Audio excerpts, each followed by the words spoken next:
Bienvenue sur mes vidéos, on parle domotique, Arduino et technologie. Donc aujourd'hui on va voir les actionneurs en domotique. Les actionneurs, c'est tout ce qui va permettre de réagir dans le monde réel. Ça va être soit par des moteurs, des lumières, des serrures connectées, des électrovannes, des vérins, des prises connectées et tout autre composant qui vont agir sur le monde réel. Donc, comment sont pilotés les actionneurs?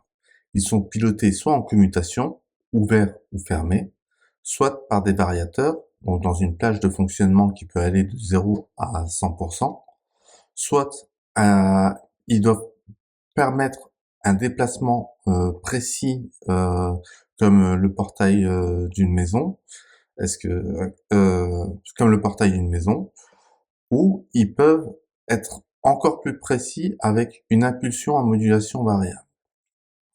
Donc en général, ils sont alimentés sur des tensions 230 volts ou sur des composants électroniques 5 volts, 9 volts, 12 volts et parfois même 24 volts.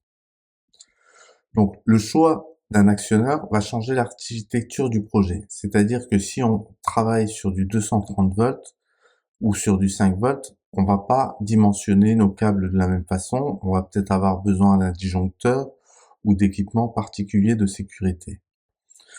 Et si on a besoin de tirer un câble pour l'actionneur en fonction de la puissance, est-ce qu'on a besoin d'un module pour adapter la puissance?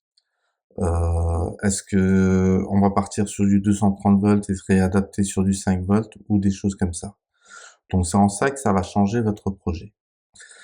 Donc voilà pour ce que je souhaitais vous aborder aujourd'hui avec les actionneurs et je vous remercie d'avoir suivi cette vidéo. Pensez à vous abonner, à liker, à partager et surtout pensez à vous, amusez-vous bien, c'est le plus important.